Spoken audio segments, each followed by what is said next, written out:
E aí pessoal, continuando nossa série aqui no canal, hoje a gente vai falar sobre a Sicília Najdorf, que acontece no tabuleiro depois do lance C4, C5, cavalo F3, D6, D4, C por, cavalo F6, cavalo C3 e A6.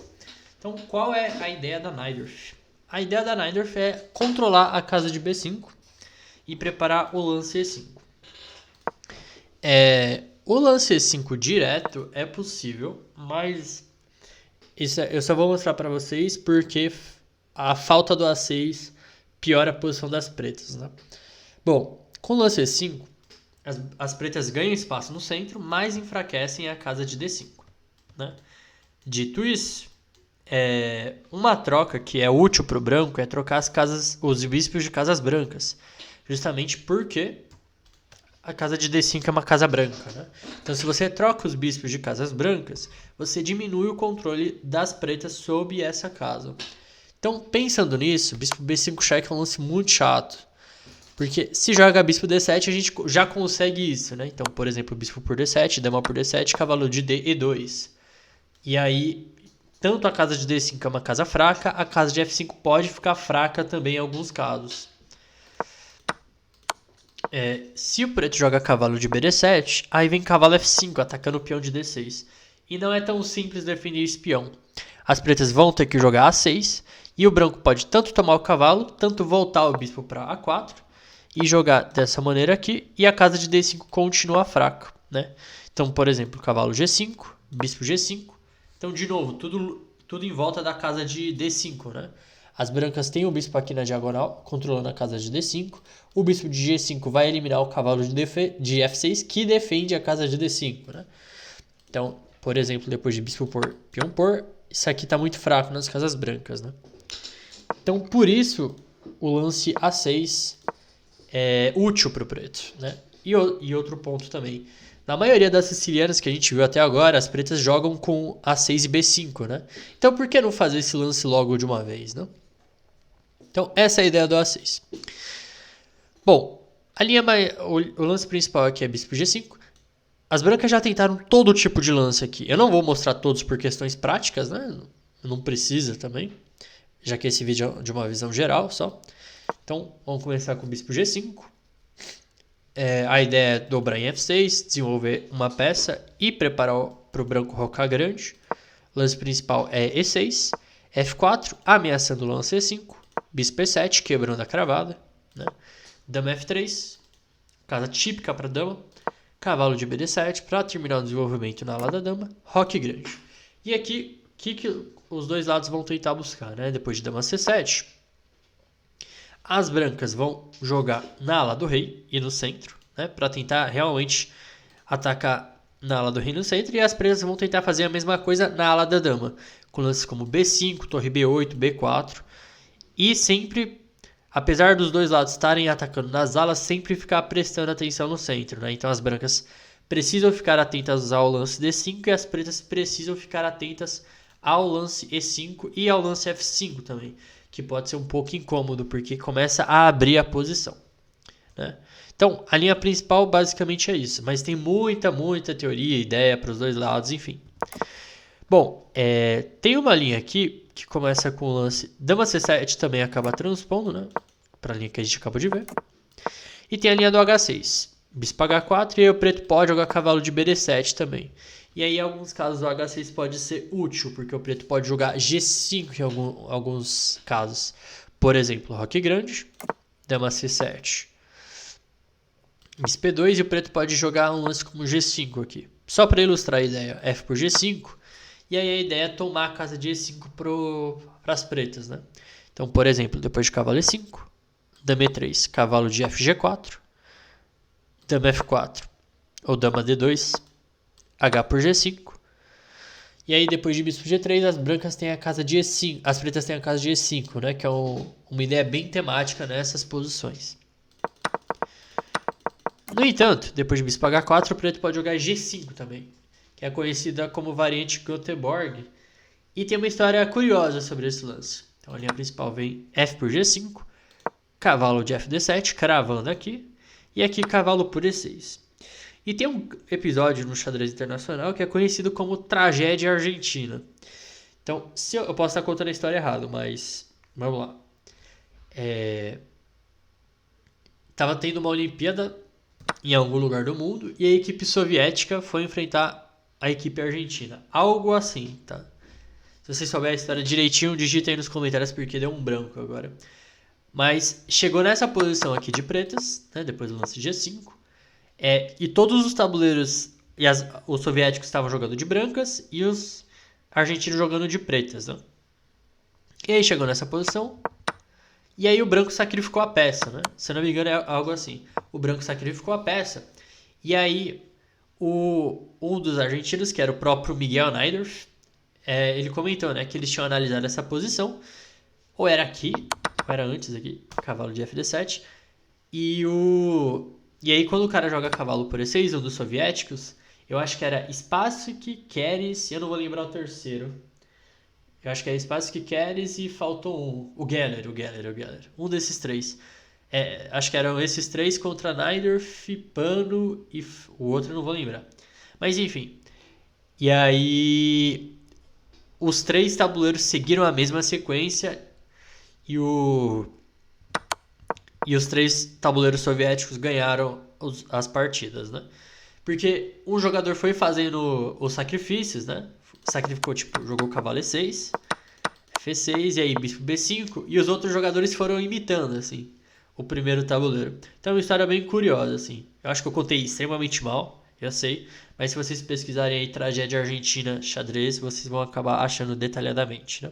Então a ideia do bispo B5 é jogar torre F1 ou roque, né? E colocar mais pressão aqui em cima do rei. E aí com uma posição bem perigosa na prática.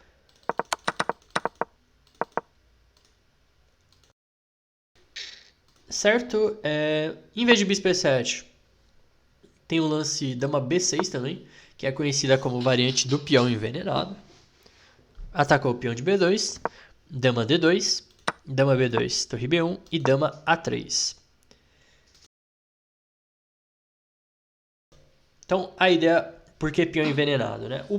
No geral, as variantes que envolvem peões envenenados é o seguinte: um dos lados toma o peão, fica com vantagem material, que esse é o caso das pretas, mas negligencia totalmente o desenvolvimento ou qualquer outro elemento. Então, aqui as pretas mexeram a dama e o cavalo e as brancas têm 5 peças no jogo já, né?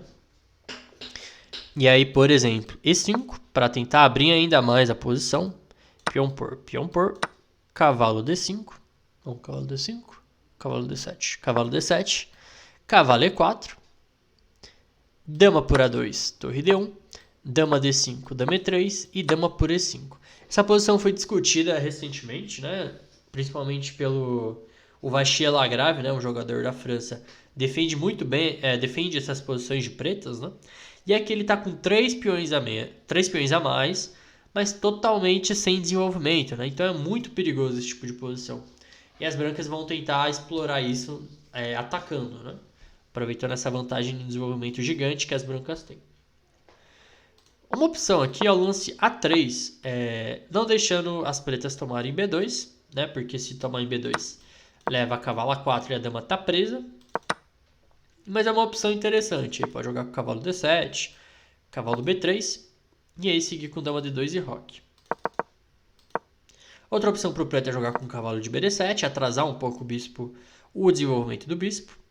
E outra ideia é o lance B5, que é conhecida como variante Polugaevsky, né, que meio que ignora o lance E5, mas é tudo baseado num tema tático, né, porque depois do lance E5 toma, o preto tem dama C7 ainda.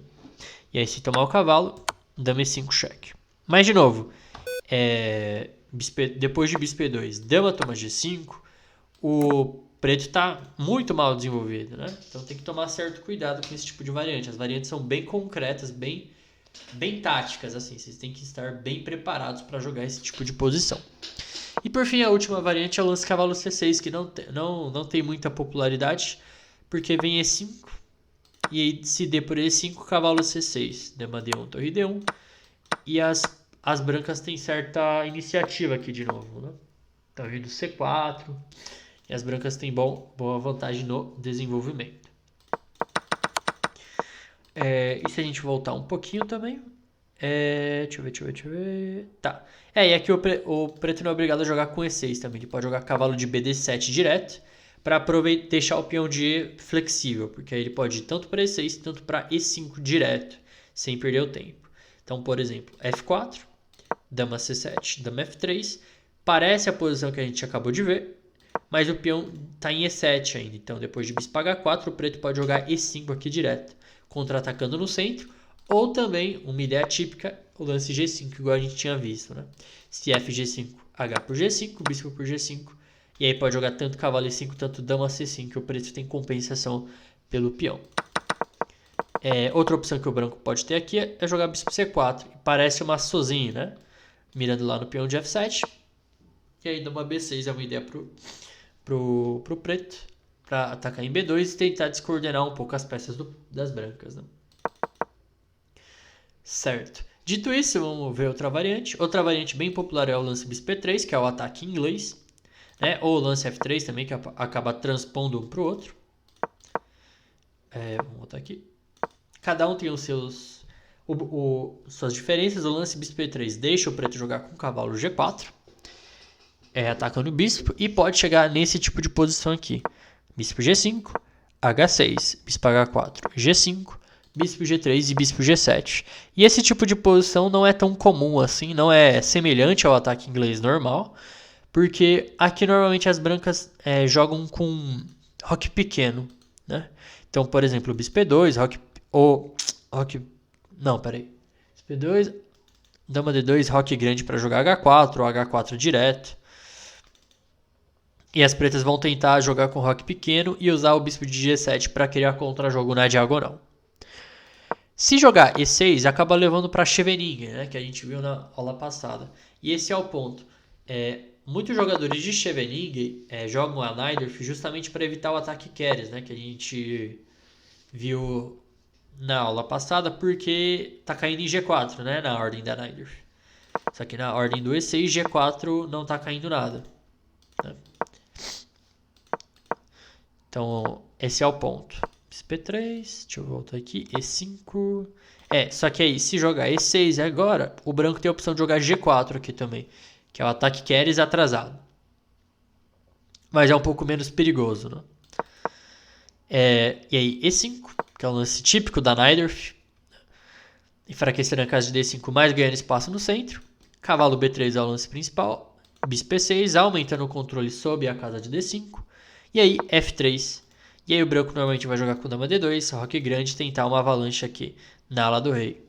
As pretas podem jogar cavalo D7, bispo E7 e roque. Podem atrasar o roque com lance H5 também, mas vão tentar jogar na ala da dama e no centro. Com posições típicas, né? O branco também pode jogar cavalo F3, que é uma linha um pouco mais posicional. Que a ideia é que depois de bispo E7, o branco pode jogar com bispo C4, aumentando o controle da casa de D5. O preto pode jogar cavalo D7 aqui também, que é uma opção interessante. Certo? Bom, aqui tem bispo E2 também, preparando o roque, igual a gente viu nas variantes anteriores. Tem aqui o ataque sozinho, com bispo C4. E6, bispo B3. E pode jogar com cavalo de BD7 para jogar cavalo C5, mas aqui tem que ver bispo E6 de novo, né? Também temático. Mas aí B5 ou dama C7. Não, vamos jogar B5 aqui mesmo, né? Com ideias de dama C7 seguido de cavalo C6 é uma possibilidade. Tem o lance F4 também, que ganha espaço no centro e prepara uma pequena avalanche ali de peões. E5, cavalo F3, né? Aumentando a pressão aqui em cima do peão de E. Cavalo de BD7, A4 para restringir o avanço das pretas. Bispo E7, bispo D3. E aqui normalmente as brancas vão jogar com roque pequeno e tentar atacar na ala do rei, né? E tentar usar a casa de D5 também. As pretas vão rocar pequeno e tentar criar contra-jogo no centro e na ala da dama, com lances como B6 ou torre B8 e B5 direto, cavalo C5 e tal. F3 vai transpor para o ataque inglês, né? O problema do F3 é que tem dama B6 aqui, né? E aí não deixa o branco jogar bispo E3 porque está caindo em B2. Mas normalmente costuma transpor assim uma para outra. Tem o lance G3 aqui também, que é a variante do fianqueto, com a ideia de bispo G2 e roque, como um jogo bem calmo também. Tem o ataque Adams, que é um reflexo do lance A6, né? O branco vai jogar com G4 aqui. Então, por exemplo, se o preto jogar com E6, G4, e aí bispo G2 e roque, ou bispo E3, E5, e aí cavalo de D2, e o branco pode jogar de novo, né? Por exemplo, lance como bispo E6, G4 aqui, seguido de bispo G2, para controlar a casa de D5 e ganhar espaço na ala do rei.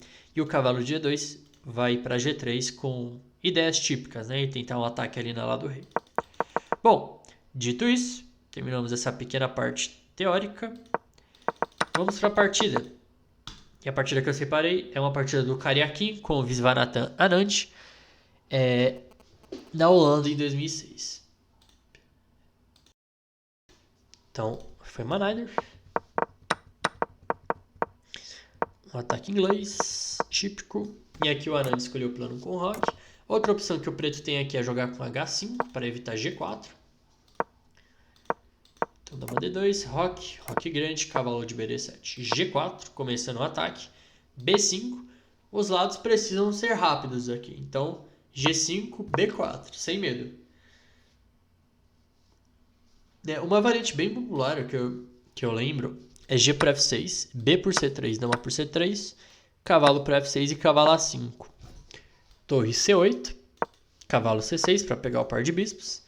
Dama D7, cavalo E7, dama por E7, dama A5. E o preto vai tentar jogar aqui na coluna G. O preto, né? As brancas vão tentar jogar na coluna G, as pretas vão tentar jogar aqui nas colunas abertas na ala da dama.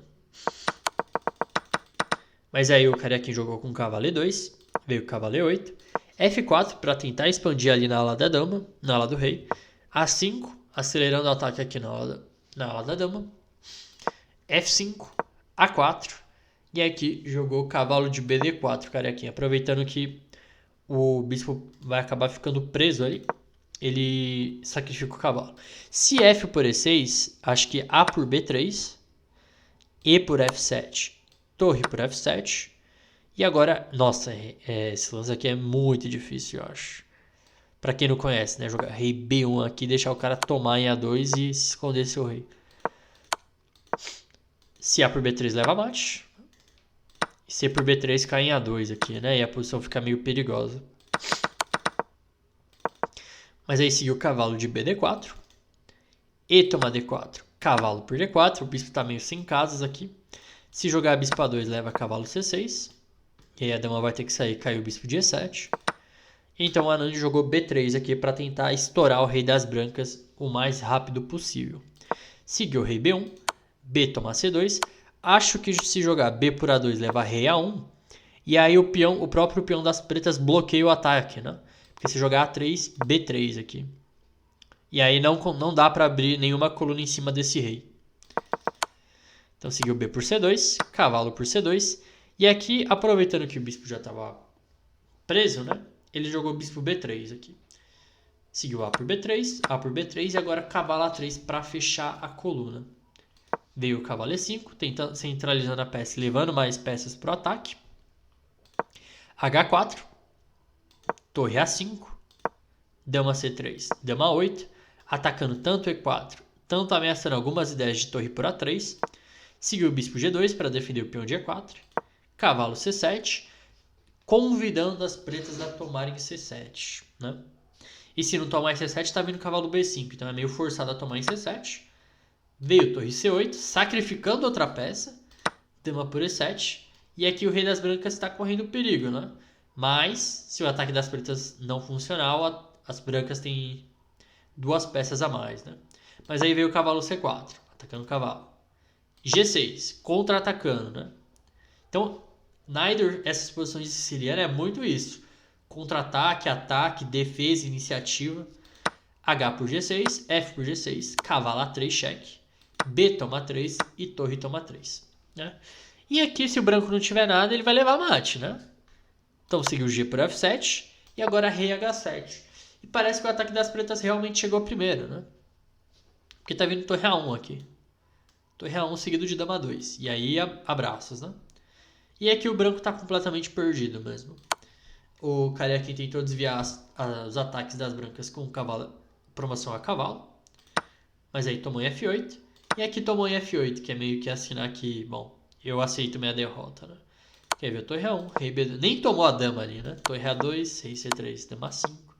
Rei D3, dama B5, rei D4, torre A4, rei C3 e depois dama C4, o Karyakin abandonou. Então eu acho que essa partida mostra muito bem o espírito da Najdorf, né? Que são essas posições muito tensas, roque de alas opostas, avalanche de peões, ataque dos dois lados, contra-ataque do outro lado. Então eu espero que vocês tenham gostado e vejo vocês no próximo vídeo.